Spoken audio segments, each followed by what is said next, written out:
prendo la radio y escucho que se estaban tomando la moneda y había un golpe de Estado, así que bueno, mi preocupación fue grande. Pensar que habíamos luchado para mejores cosas para nuestro país y todo se terminó. O sea, yo pensé al tiro que este golpe de Estado iba a durar muchos años.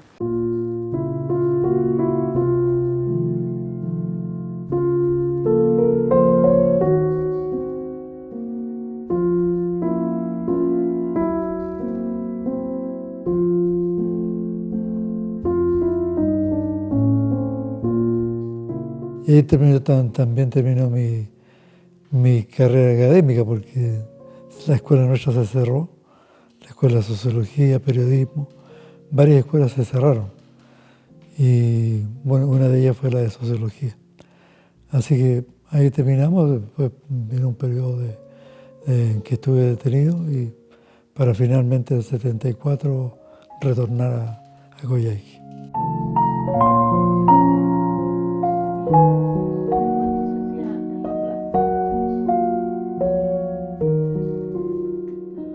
Siempre vinculada al Partido Socialista, fui militante. Mi padre es fundador del Partido Socialista aquí en la región. Él fue regidor en varias oportunidades. Y bueno, una historia familiar en el PS. Viene el golpe, se acaban los partidos políticos. Bueno, seguimos trabajando, ayudando a la gente que llegaba relegada después.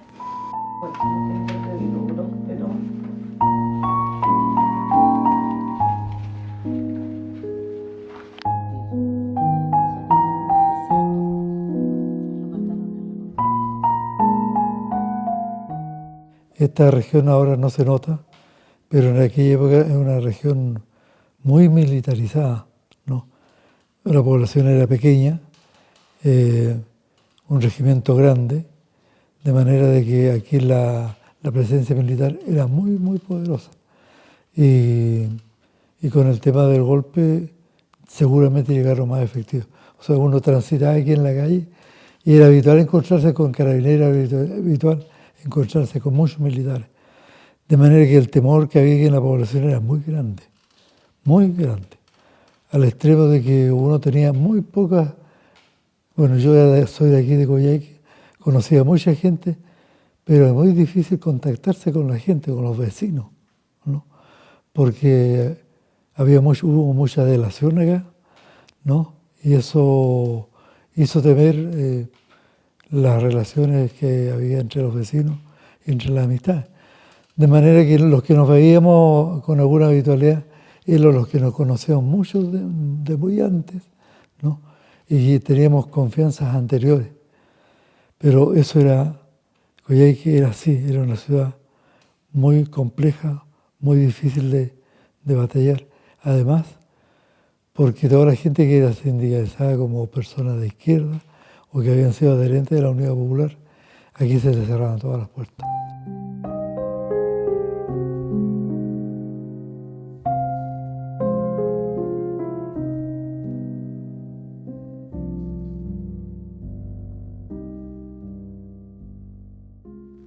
Y trabajamos para cooperar con algunos compañeros, empezaron a llegar los relegados.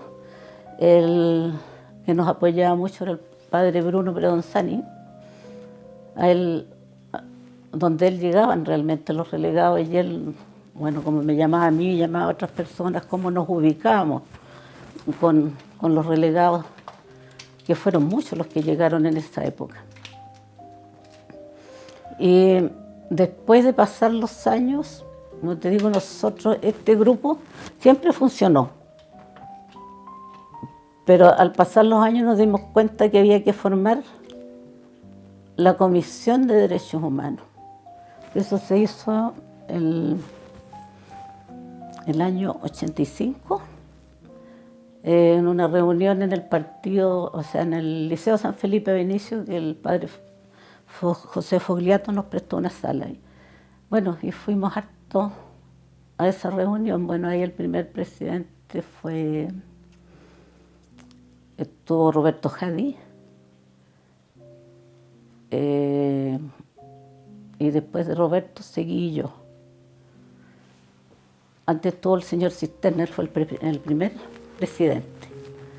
Y ahí nos fuimos ya reuniendo más formalmente, nos comunicamos con la Comisión Chilena de Derechos Humanos, donde formamos el capítulo regional, capítulo Coyhaique de la Comisión de Derechos Humanos. Y así funcionamos muchos años, hasta que ya en democracia, para construir el memorial, tuvimos que formar la agrupación, por la cosa de las platas, tuvimos que formar una agrupación y quedamos como agrupación de derechos humanos y yo fui su presidenta por muchos años y actualmente sigo en la agrupación sin tener cargo.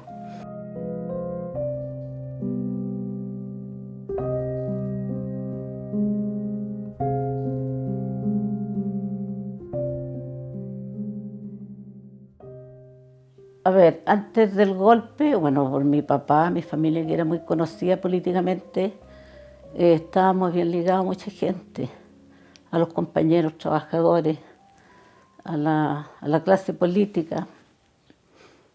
Y eran, yo te diría, buenas relaciones en esos años con todos los partidos, porque era una ciudad chica, todos nos conocíamos.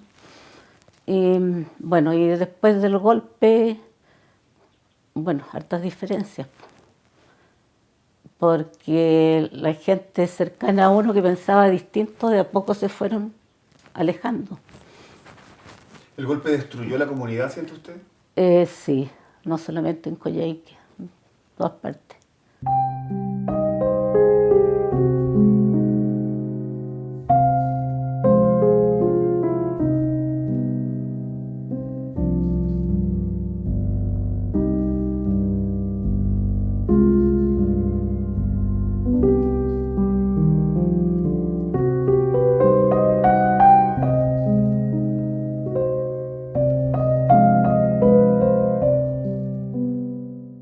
Nosotros creamos durante harto tiempo, mantuvimos harto tiempo un local que era una sede cultural, ¿no?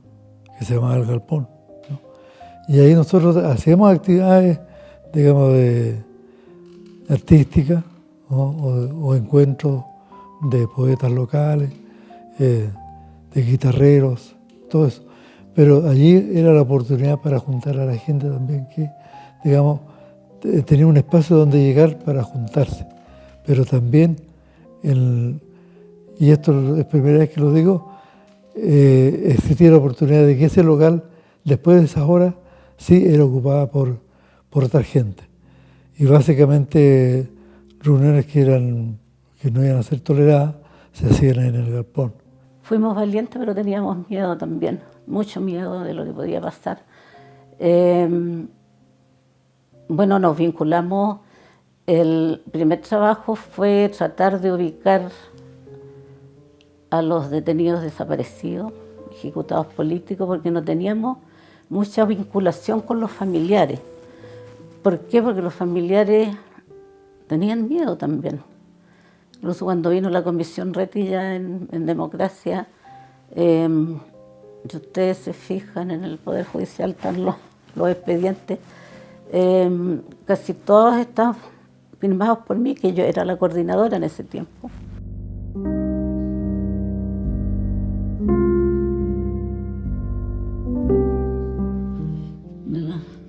Tocaron la puerta de mi casa cuando vivía en Coyhaique, y salí a abrir y no había nadie, y me tiraron esos dos para adentro. Hasta mal escrito están, hasta con falta de ortografía.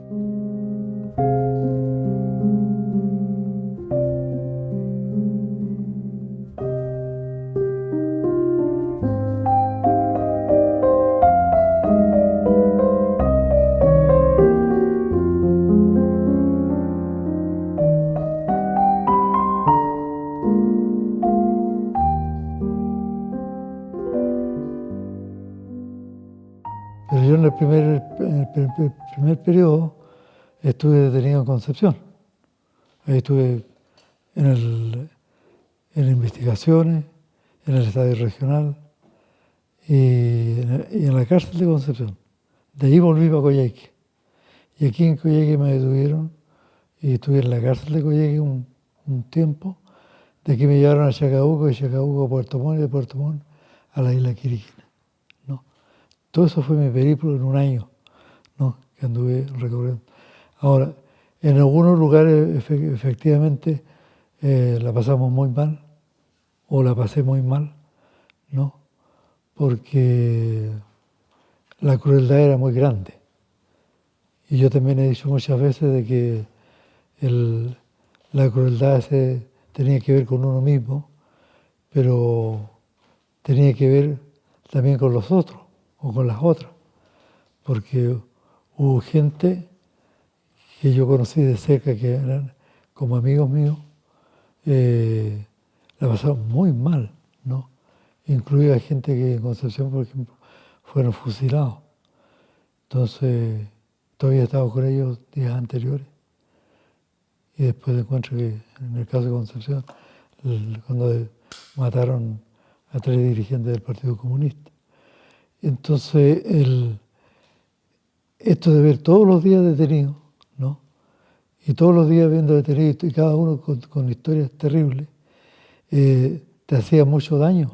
Uno lo hacía porque necesitaba saber para ayudar también. Pero yo creo que la gente fue muy, muy golpeada. El encierro, que en el caso mío tenía mucho que ver con... Yo hasta hoy día tengo problemas con el encierro, ¿no? Entonces, eso, por ejemplo, a mí me hizo mucho daño.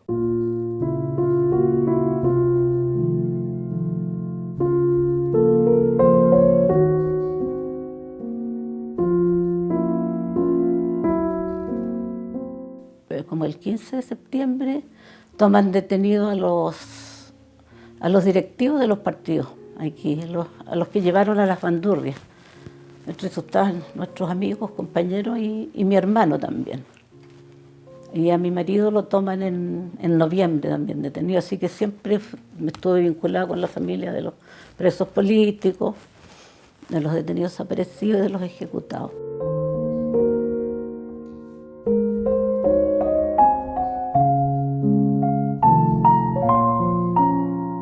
Bueno, yo como integrante en este momento de la agrupación, bueno, seguir luchando, porque todavía nos queda mucho, todavía no sabemos dónde están nuestros detenidos desaparecidos.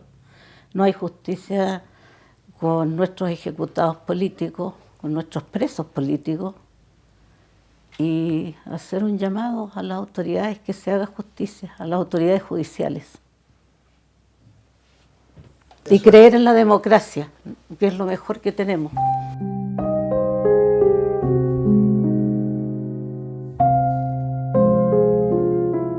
Como una persona que